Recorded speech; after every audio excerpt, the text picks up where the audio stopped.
In this video, we're going to be replacing the front struts on a 2010 Kia Rio.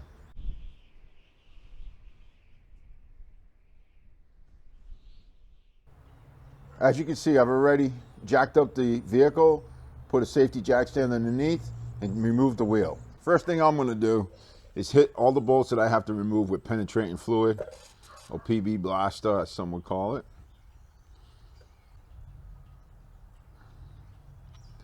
Let that sit for about, I don't know, a half hour to an hour.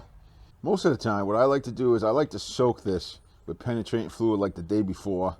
Gives it time to soak in. So while we're waiting for this to soak in, give you a little breakdown as to why we're replacing the front struts. Going down the road, these struts are making a lot of noise.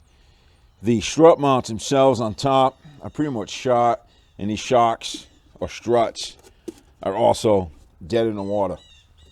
They pretty much lost their pressure in the strut. I already did, if you watched the video, I did the rear shocks or struts. I think they're called struts in the rear. But I did those already, and now we're going to do the fronts. I just got them in. I ordered the whole assembly with the spring. Now, this is not a luxury vehicle. It's a Kia Rio. So yes, by ordering the whole assembly with the spring, and it's an aftermarket strut, I'm not going to get the same ride with the vehicle compared to OEM stuff. But like I said, this is a Kia Rio. I'm not looking to spend $1,000 on struts. I just want to replace these to make it safe, and that's my main concern here. Now that the penetrating fluid has had time to soak in, we'll go ahead and remove the stuff. I'm going to start with the brake hose first, do the linkage, and then do the 2 bolts on the bottom here. Brake hose is a 12 millimeter nut or bolt. I'm going to use an impact. You can actually use a ratchet if that's all you have.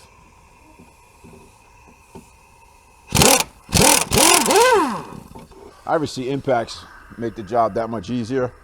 Now, the linkage bolt, that is a 14 millimeter. See if that'll come off.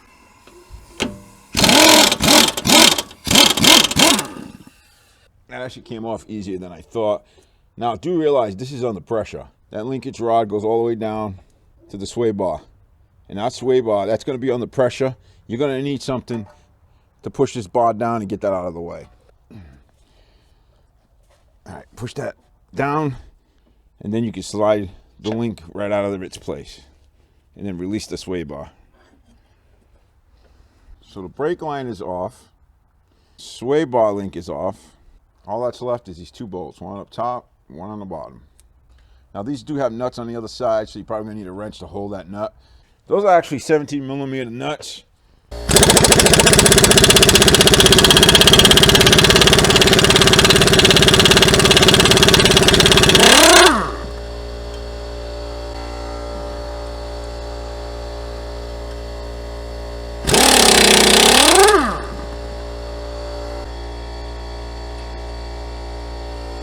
All right, to get these bolts out, whether it's the top bolt or the bottom bolt, there's a good chance you are going to need a hammer. The top one came out fine, but the bottom one's pretty much pressed in there. It's probably from all the rust and pressure.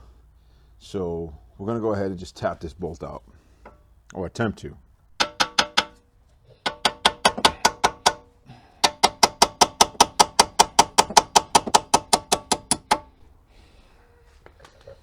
And that bolt comes right out. You can see there's a ton of rust on there, and that's usually what gets these things stuck in there. It's okay to tap the end of the bolt, because you see how it's tapered? You won't hurt the threads. You're just hitting this top piece here, the tapered section. All right, so now that this is all out, you should be free to move. And you might have to use a pry bar just to kind of get that strut off of there. Ooh, I almost forgot. Almost forgot the ABS brake line. Wow, that would have been bad. All right. So that's a 10 millimeter on those.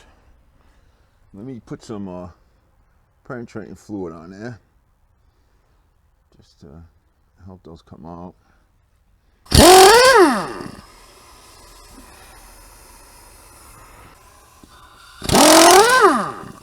So now everything's off. So now we can take a pry bar, stick it in here, and get that off of there. There we go.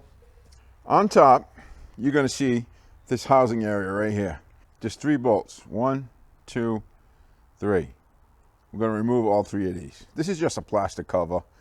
You don't have to take that out. And just to let you know, these are 12 millimeters.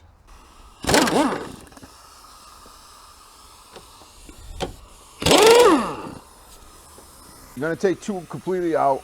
The last bolt, you're going to take that one out, but as you take it out, you're going to hold the strut from underneath the fender so it don't drop on you.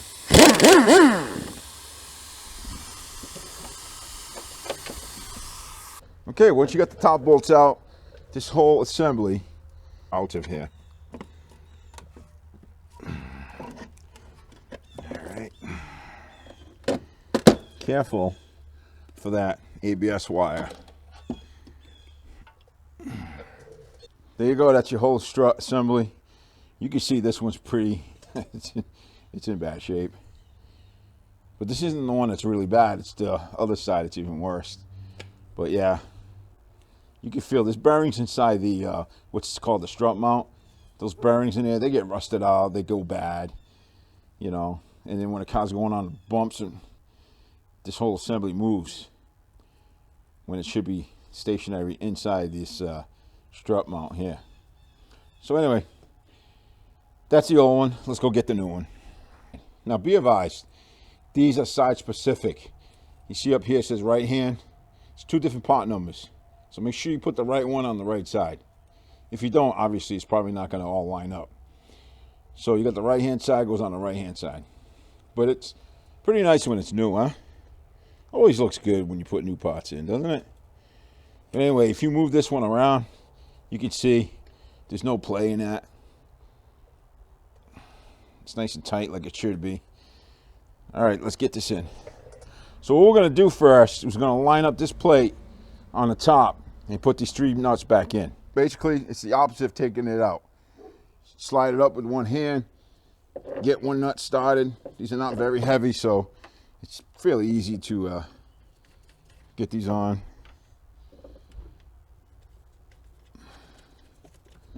Once it's started, go ahead and tighten it down.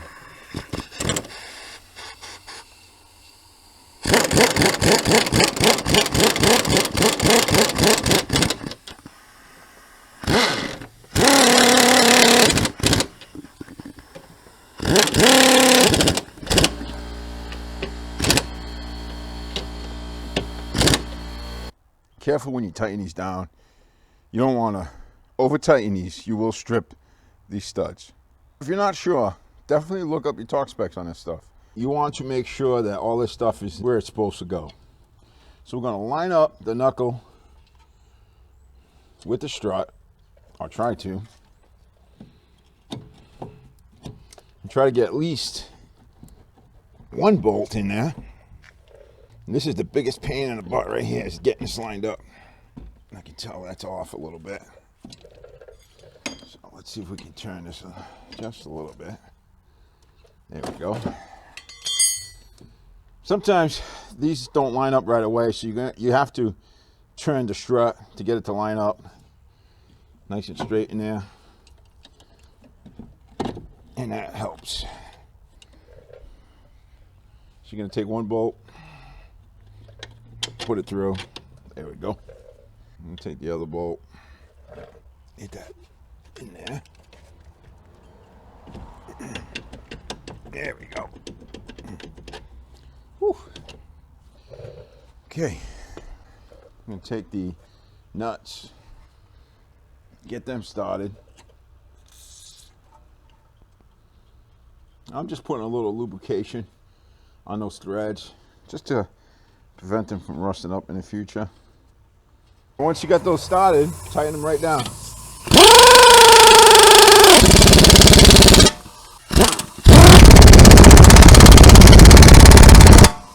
Now we got to get the sling back in here. Now you can see how high it is.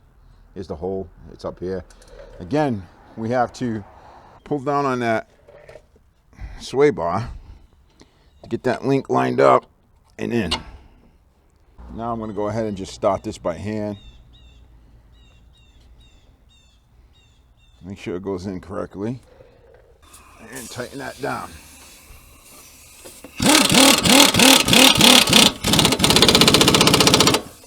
Next, we'll put the ABS lines back in place.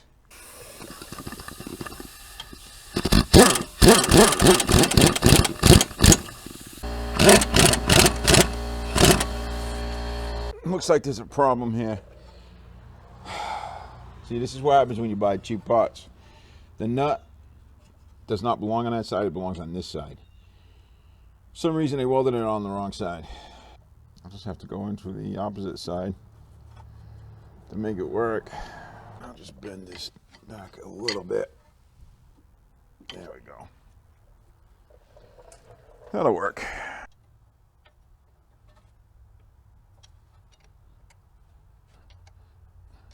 Strut is in place. What we got left to do is put the tire back on. We're done.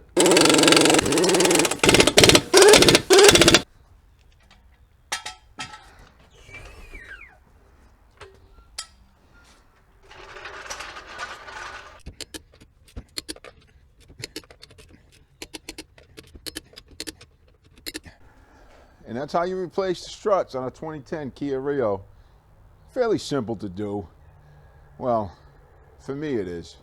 It might take you a little bit to do it with the hand tools, which I'm not a stranger to. I've done that in the past.